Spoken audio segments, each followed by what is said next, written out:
Hello student, આજે આપણે આપણી સ્વ અધ્યયન પોથી જે નવી આવી છે એમાં ધોરણ 7ની સ્વ અધ્યયન પોથીનું સંપૂર્ણ સોલ્યુશન જોઈશું. તો ચાલો જોઈએ.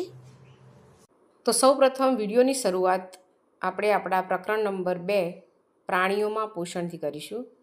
જો શરૂઆતમાં અધ્યયન નિષ્પત્તિઓ આપી છે અને આટલું જાણીએ એમ કરીને કેટલાક શૈક્ષણિક મુદ્દા પણ આપેલા છે. તો અહીંયા તમારે ધ્યાનથી અને વાંચવાના છે અને ત્યારબાદ જોવાનો છે આપણો પ્રશ્ન નંબર 1. પ્રશ્ન નંબર 1, યોગ્ય વિકલ્પ પસંદ કરી તેની સામે રાઈટની નિશાની કરો. 1. પતંગિયું કેવી રીતે ખોરાક ગ્રહણ કરે છે? તો તે જવાબ છે ચૂસીને. 2. મનુષ્યમાં પાચનની શરૂઆત સૌપ્રથમ કયા અંગ દ્વારા થાય છે? તો ત્યાં જવાબ છે મુખગૃહા. નંબર 3, નીચેનામાંથી માનવ શરીરની સૌથી મોટામાં મોટી ગ્રંથિ કઈ છે? તો ત્યાં જવાબ છે યકૃત.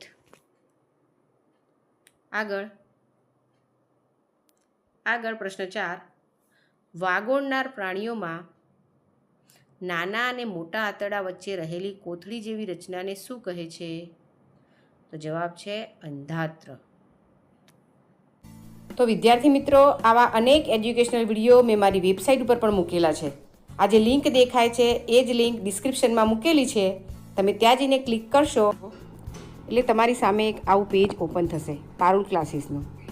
તમે જો સાઈડમાં 3 લાઈન દેખાય છે, આ 3 લાઈન ઉપર આપણે ક્લિક કરીશું એટલે તમારી જોડે એક આ રીતનું પેજ ખુલશે.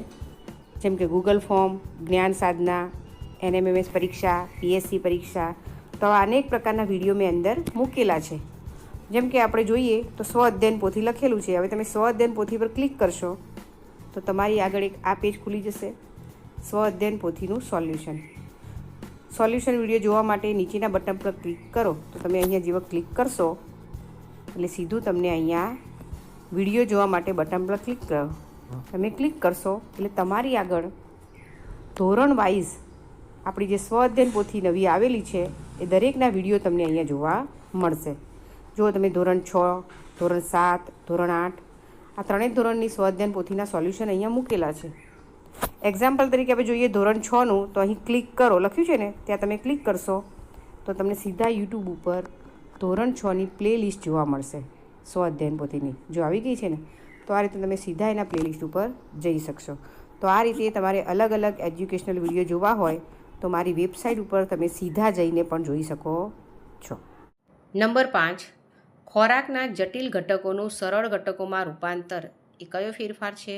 તો રાસાયણિક. પ્રશ્ન 6, નીચે આપેલા 1 થી 4 કેટલા ખાદ્ય પદાર્થો છે? અહીંયા 1 થી 4માં ખાદ્ય પદાર્થો લખેલા છે અને પછી પ્રશ્ન છે આપણો કે ઉપરનામાંથી કયું આયોડિન કસોટી વખતે વાદળી કાળો રંગ આપે છે? તો જવાબ આપેલું છે પહેલું અને બીજું, એટલે કે બાફેલા પીસેલા બટાકા અને ગ્લુકોઝનું દ્રાવણ. આગળ જોઈએ નંબર 7, નાના આંતરડાના રસાંકુરોના સંદર્ભે નીચેનામાંથી કયા વિધાનો સાચા છે? તો અહીંયા પણ 4 વિધાનો આપેલા છે. એમાંથી જે સાચા વિધાનો છે એ છે ત્રીજું અને ચોથું. બરાબર? તો આપણે એના સામે રાઈટ કરવાનું છે. નંબર 8, ગળેલો ખોરાક અન્નનળીમાં નીચેની તરફ જાય છે કારણ કે તેનો જવાબ છે કે જીભની માંસપેશીઓ દ્વારા દબાણ કે ધક્કો લાગવાથી. તો આ એનો જવાબ છે. આગળ પ્રશ્ન 2, નીચેના પ્રશ્નોના ઉત્તર લખો. 9, મનુષ્યમાં જોવા મળતી ખોરાક ગ્રહણ કરવાની પદ્ધતિનું નામ લખો. તો મનુષ્ય ખોરાક ચાવીને ખાય છે, આ જવાબ છે. આગળ મનુષ્યના પાચન તંત્રમાં કયા કયા અંગોનો સમાવેશ થાય છે? તો અહીંયા આપણે એક સિક્વન્સમાં એટલે શરૂઆતથી માંડીને અંત સુધીના લાઇનમાં લખવાના છે. પ્રથમ છે મુખગૃહા, 2 અન્નનળી, 3 જઠર, 4 નાનું આંતરડું, 5 મોટું આંતરડું અને 6 મળાશય અને મળદ્વાર. તો આ આપણા પાચન તંત્રના અંગો છે. આગળ અંતઃગ્રહણ એટલે શું? તો ખોરાકને શરીરની અંદર લાવવાની પ્રક્રિયાને અંતગ્રહણ કહે છે. પ્રશ્ન 12. મનુષ્યના દુધિયા દાંત પડી જાય છે અને નવા દાંત આવે છે, સમજાવો. તો દુધિયા દાંતની જગ્યાએ કાયમી દાંત આવે છે. તેથી દુધિયા દાંત 20 હોય છે, જ્યારે કાયમી દાંત 32 હોય છે. સમયાંતરે દુધિયા દાંત પડી જાય છે અને તેની જગ્યાએ નવા કાયમી દાંત આવે છે. પ્રશ્ન 13. મનુષ્યના નાના આંતરડાની લંબાઈ વધારે હોવાથી શો ફાયદો થાય છે?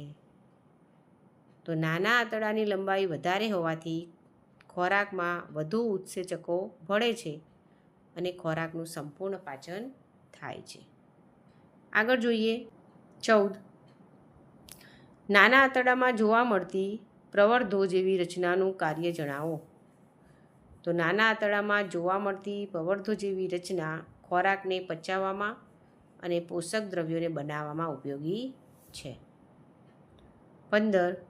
ORSની ક્યારે જરૂર પડે છે? તો જ્યારે શરીરમાંથી વધુ પડતા પાણી અને ક્ષારનો નિકાલ થાય છે ત્યારે ORSની જરૂર પડે છે. 16. વાગોળનારા પ્રાણીઓ અન્ય કયા નામે ઓળખાય છે? તો વાગોળનારા પ્રાણીઓ અન્ય રૂમિનન્ટ એટલે કે અમાશય નામે ઓળખાય છે. 17. વાગોળનારા પ્રાણીઓમાં અંધાત્રનું મહત્ત્વ જણાવો. તો નાના આંતરડા અને મોટા આંતરડાની વચ્ચે કોથળી જેવી જે રચના આવેલી છે તેને અંધાત્ર કહે છે. તેમાં સેલ્યુલોઝનું પાચન કરતા બેક્ટેરિયા આવેલા છે. 18. અમીબા સામાન્ય રીતે ક્યાં નિવાસ કરે છે? તો અમીબા સામાન્ય રીતે તળાવના પાણીમાં રહે છે. આગળ અમીબામાં સામાન્ય રીતે ખોટા પગ એનું કાર્ય શું છે? તો ખોરાકને પોતાના કોષરસ દ્વારા અન્નધાનીમાં સમાવે છે અને ખોટા પગ દ્વારા સૂક્ષ્મ કણ જેવા ખોરાકને ગ્રહણ કરે છે. આગળ નીચે આપેલા પાચન માર્ગના અંગોને યોગ્ય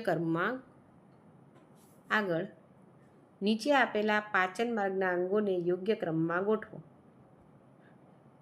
અહીંયા આપણા પાચન માર્ગના અંગો આપેલા છે જેનો આપણે ક્રમ ગોઠવવાનો છે, જે અગાઉ આપણે ગોઠવ્યો છે. બરાબર, તમે જુઓ, જેને મેં પ્રથમ ક્રમ આપ્યો છે એ મુખ ગૃહા, એ પછી અન્નનળી જેને બીજો ક્રમ છે, ત્યારબાદ જઠર, ત્યારબાદ નાનું આંતરડું અને છેલ્લે મોટું આંતરડું. તો આ રીતે આપણે ક્રમ આપવાના છે.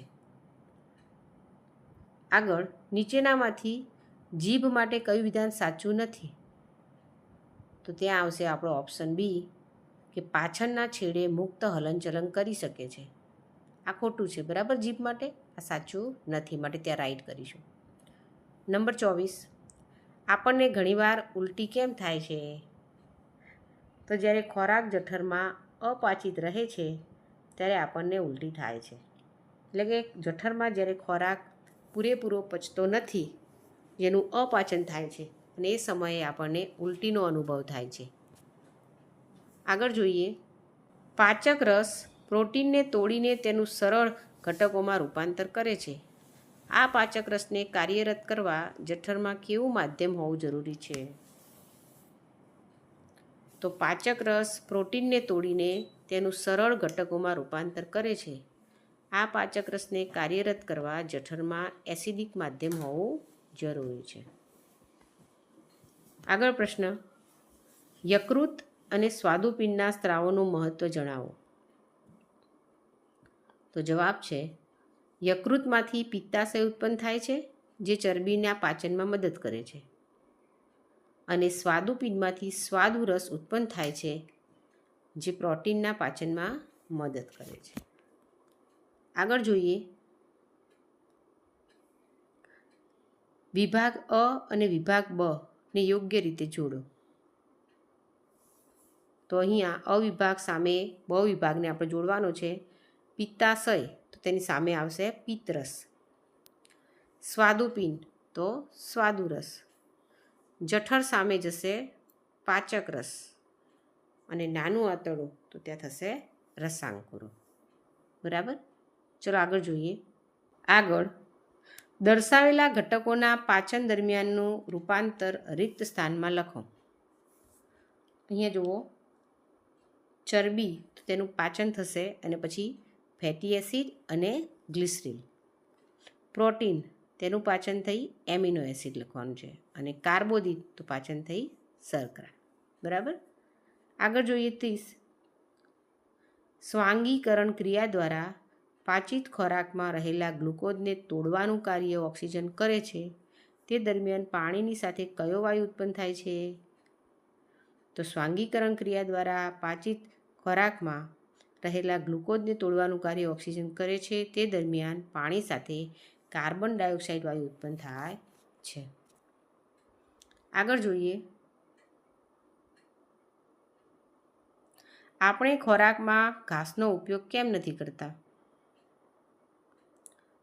તો જવાબ છે કે ઘાસમાં સેલ્યુલોઝ આવેલું છે, જેનું પાચન અમુક પ્રકારના બેક્ટેરિયા દ્વારા થાય છે અને જે મનુષ્યમાં હોતા નથી. પાચન આપણે કરી શકતા નથી. આગળ 32. મને ઓળખો. હું રસધાનીઓ સાથે સતત આકાર અને સ્થાન બદલું છું.